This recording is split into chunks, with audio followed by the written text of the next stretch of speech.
नमस्कार, मी फराह खान. तुम्ही बघता महाराष्ट्राचा number 1 Marathi news channel news 18 Lokmat. आणि बुलेटिनच्या सुरुवातीला एक मोठी बातमी आहे राजकीय वर्तुळातून. उद्यापासून राज्याचं पावसाळी अधिवेशन सुरू होत आहे. प्रथेप्रमाणे सह्याद्री अतिथीगृहावर सरकारचं चहापान पार पडलं.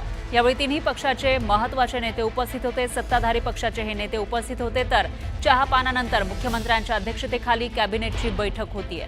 बैठकीमध्ये अधिवेशनातील विधेयक आणि इतर महत्त्वाच्या मुद्द्यांवर चर्चा झाली आहे. विशेष म्हणजे सध्या राज्यात गाजत असलेल्या त्रिभाषा सूत्रावर या बैठकीत चर्चा झाल्याची माहिती सूत्रांनी दिलेली आहे. अधिवेशनाच्या पूर्वसंध्येला कॅबिनेटची महत्त्वाची बैठक पार पडतीये.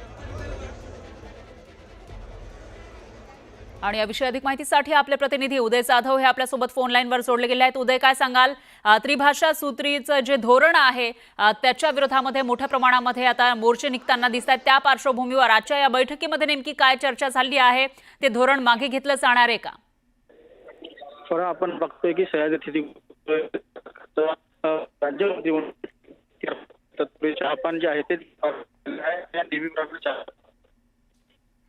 बरोबर आहे उदय. पुन्हा एकदा तुमच्याशी कनेक्ट करण्याचा प्रयत्न करूया. तुमचा आवाज व्यवस्थितपणे पोहोचत नाहीये.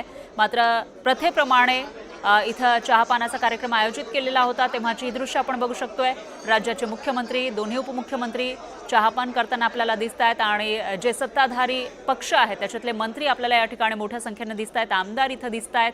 आणि चहापानाचा हा कार्यक्रम संपन्न झाला आहे. त्यानंतर कॅबिनेटची महत्त्वाची बैठक आणि यामध्ये आता उद्यापासून सुरू होणारं हे जे अधिवेशन आहे त्यामध्ये कोणकोणती विधेयकं मांडली जाणार त्यावर चर्चा होतीये. पुन्हा एकदा जाऊयात आपले प्रतिनिधी उदय जाधव यांच्याकडे. उदय, काय सांगाल? कोणकोणत्या विषयांवर चर्चा होती या बैठकीमध्ये आणि कशा पद्धतीनं हा चहापानाचा कार्यक्रम होतोय? फरक आपण पाहतोय की राज्य मंत्रिमंडळ बैठक जे सह्याद्री अतिथीगृह पार पडते आहे आणि सर्वत्र चर्चेत असलेला आणि वादात असलेला राज्य सरकारचा जो निर्णय आहे, शालेय शिक्षण अभ्यासक्रमामध्ये एकूण पहिलीपासूनच चौथीपर्यंत हिंदी भाषा जी आहे 3ऱ्या क्रमांकाची ती अनिवार्य करण्यात आलेली आहे. त्याला आता सध्या दुसरा शब्द वापरण्यात आलेला, मात्र तरी देखील अनेक विरोधी पक्ष नेते जे आहेत ते आक्रमक झालेले आहेत. अनेक आंदोलनं जी आहेत ती होणार आहेत. त्या संदर्भात नियोजन जे आहे ते देखील होताना आपल्याला पाहायला मिळतंय.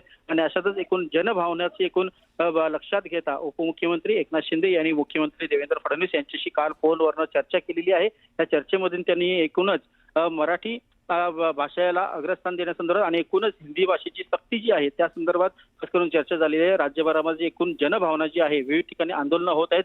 शालेय शिक्षणामध्ये पहिलीपासूनच जर हिंदी सक्ती केली तर सर्वत्र जनभावनेचा एक प्रक्षोभ जो आहे तो होऊ शकतो. त्यामुळे जनभावना लक्षात घेऊन त्याला स्थगिती जी आहे ती देता येऊ शकते का, या संदर्भात एक समिती गठीत करून त्या संदर्भात ज्या व्यक्तींचा ह्या 3ऱ्या भाषेला म्हणजे हिंदी भाषेला जर आक्षेप असेल त्या सर्व आक्षेप असणाऱ्या व्यक्तींशी चर्चा करून एक अहवाल तयार केला जाईल आणि तो अहवाल मुख्यमंत्र्यांना सोपवला जाईल. त्यानंतर मुख्यमंत्री या त्रिभाषा सूत्रीमध्ये जी 3री भाषा आहे हिंदी भाषेची सक्तीची त्या संदर्भात स्थगितीचा निर्णय जो आहे तो होऊ शकतो. बरोबर आहे उदय. त्याचे अपडेट आपण घेत राहूया. दरम्यान धन्यवाद तुम्ही दिलेल्या या सविस्तर माहितीसाठी.